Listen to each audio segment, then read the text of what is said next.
everybody. Welcome to another episode of Friends Talking Nerdy. This is Tim Jousma, and this week we are going to have Friends Talking Nerdy Radio Theater.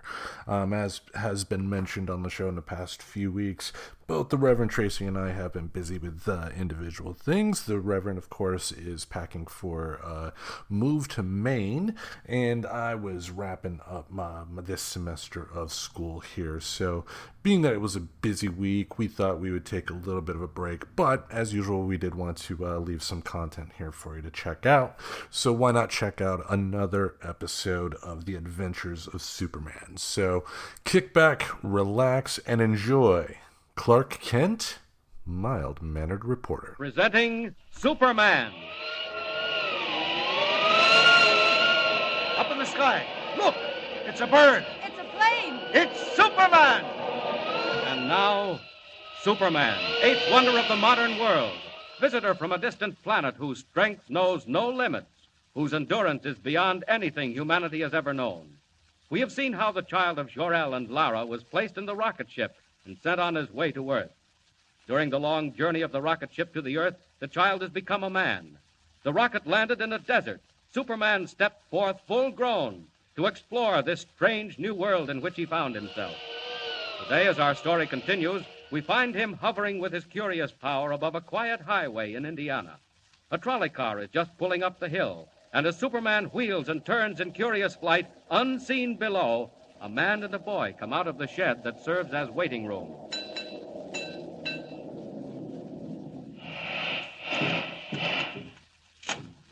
Morning, Professor. Good morning. Going into town? Yes, that's right, John. Taking Jimmy to the fair. That is a great show, all right. Well, I reckon you're my only passengers. Make yourselves at home. I'm going to get me a drink of water. All right. Why, Dad, we've got the trolley all to ourselves. Yes, regular private car. Where'd the motorman go? And just over to the spring for a drink. It's a mighty hot day. You'd better hurry or we'll be late. We can't start without the motorman. But we are starting. Look, Dad. The doors have closed. We're moving. Yes, what happened? Dad, I want to get out. The brakes. Something happened to the brakes. Let's get out, quick. Open the doors. They're jammed. They're tight shut. Dad, we're going faster and faster. We're going downhill. Dad, what are we going to do? Jimmy, come here. The window. Out the window, Dad. Get it open. Smash it. Oh, wait. Jump, Dad. Jump. No. It's too late. Going too fast. We've got to, Dad. Look, there ahead, there's a tree. Jimmy. A tree's falling right in the tracks. Look, there in the sky. It's a man. Why, he's flying. It can't be. It's not possible. Dad, he's coming straight at us. He's swooping down. He's tearing off the roof. Dad! Quick, grab hold of me. No, put me down. Let me go. Stop it. One under each arm. Out through the top. Hold on. We're going to crash.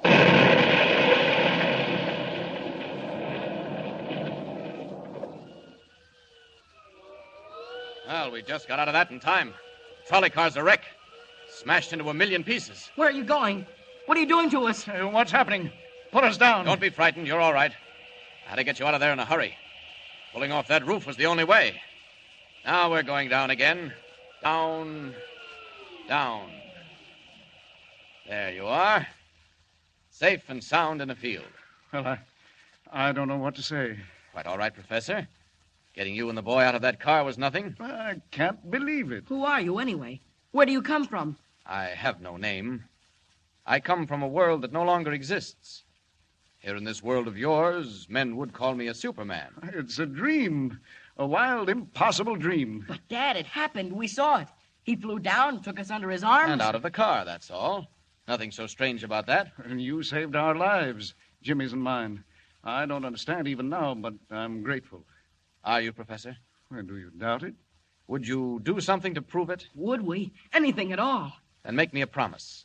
Promise that you'll say nothing at all about what's happened. What? Don't you want people to know? Not just yet. I want no one to know, except those I help. Will you promise? Well, if you wish. I do, believe me. Then you have our word. Is that all? No. You've given me your promise. Now I want your advice. You want advice from us? You know this world. I'm a stranger. You know the people in it. But I have still to find them out. You want to meet men, is that it? Not meet them, Professor. Observe them. Study them. See them at their best and their worst. Know which to help and when help is needed. If you can tell me that. Dad, Can we help him? Well, I think so, Jimmy, if that's what he wants. It would mean a great deal to me. Well, my friend, if we can call you that, I hope we can. My first friends on this earth. to mingle with people, to see men at the highest and the lowest, if that's what you want, now let me think. Now, how about a newspaper, a great metropolitan daily? A newspaper? Well, yes, join their staff. Be a reporter. Oh, but you can't do it in those clothes. Not that blue costume with the cloak and shield on your breast. Gee, you couldn't. Jimmy, these are the cloak and the shield of Superman. If I become as other men, I shall dress as other men. Well, you'll have to assume some kind of a name. What do they call you? I have no name. Well, how about Clark Kent? That sounds all right. Yes, why not? It's usual enough. Won't attract attention. Clark Kent. Clark Kent. Yes. And about joining a newspaper.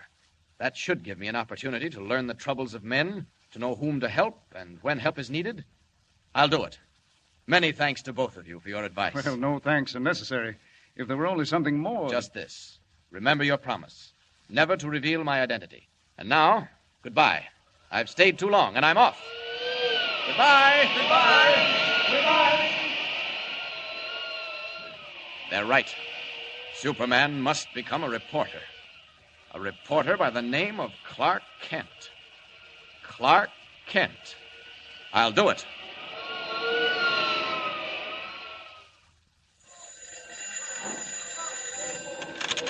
Steady, roll. White. Listen, Chief. You better get somebody in that railroad story right away. Anything break? Looks bad. I don't know where your dope came from, but it sure was right. Where are you now? At the yards out of town. If I were you, I'd have somebody watch the man they call the Wolf. The Wolf. That's what I do, Chief. Watch him, trail him, follow him every minute. He's at the bottom of this as sure as you're born. Oh, hey, I gotta beat it. Someone's coming. So, Excuse me, Mr. White. That young man's still waiting. What young man? Oh, the one who wants a job? Well, let him wait. Who have we got that's free? McCann's on the coast. Grayson's down in Virginia. Most of the day men are full up. I knew it. Confound it's always the way. Something breaks and nobody to handle it. What is it, Mr. White? Railroads. Sabotage. I didn't believe it, but there may be something in it after all. If there is... Yes, sir. If there is, Miss Smith, it'll be the biggest story since Lindbergh. And me short-handed. Oh, what's the use? Yes, sir. About that man. Oh, send him in. Send him in. Yes, sir. Come in, Mr. Kent. Mr. White will see you now. Thanks. You want to see me? Close that door. Yes, sir. My name is Kent. Clark Kent. What can I do for you, Mr. Kent? Well, Mr. White, you can give me work, I hope. Work? On the paper? Yes, sir. I'd like to be a reporter. No, you'd like to be a reporter. What papers have you worked on? Well, none, sir, but No, you haven't. But you think you'd be a whiz. Well, I'm afraid I can't use you, Kent. You mean you haven't any openings? Not for greenhorns. I'm sorry if I'm blunt. But, Mr. White, even if I am a greenhorn, suppose I brought you a good story. And where would you get it? I'm afraid you'll have to excuse me, Mr. Kent. A really good story? Such as... Such as the complete inside on the man called the Wolf on the Western Railroads?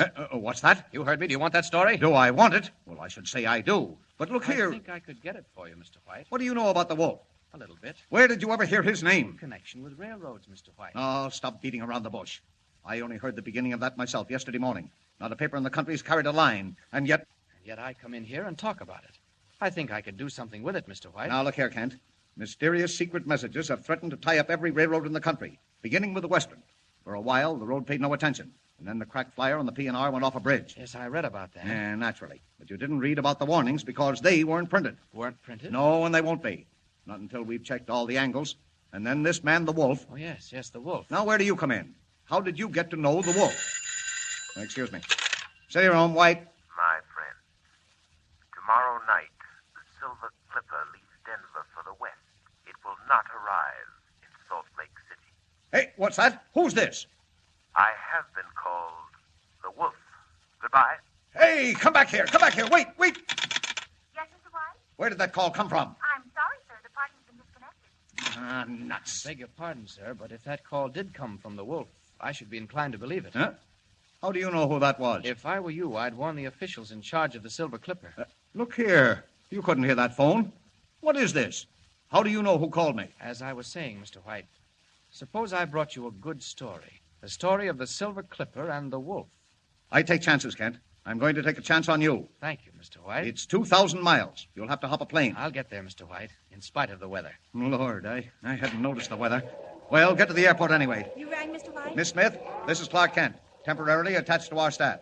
You'll note I said temporarily. Yes, sir. Kent leaves for the west by the first plane. Get him tickets and a $200 advance. Mr. White, all planes are grounded. That's all right, sir. I'll get there. Take him outside. Show him what he needs to know. Mr. White, I'd like to thank you. Oh, let it go, Kent. Let it go. You get a story and you get a job.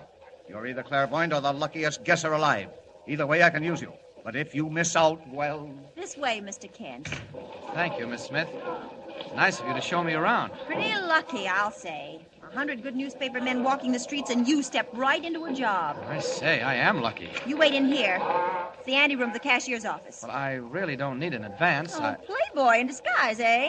Wait here. Oh, what a rotten night. Don't fall out that window. It's 20 stories down. Beautiful view, even in the fog. You wait right here till I get your money. Then I'll introduce you to a few real newspaper men. Planes grounded. 2,000 miles to go. Sorry, Miss Smith. I'm afraid I can't wait. Clark Kent may need a plane, but Superman doesn't. Up with a window. And out.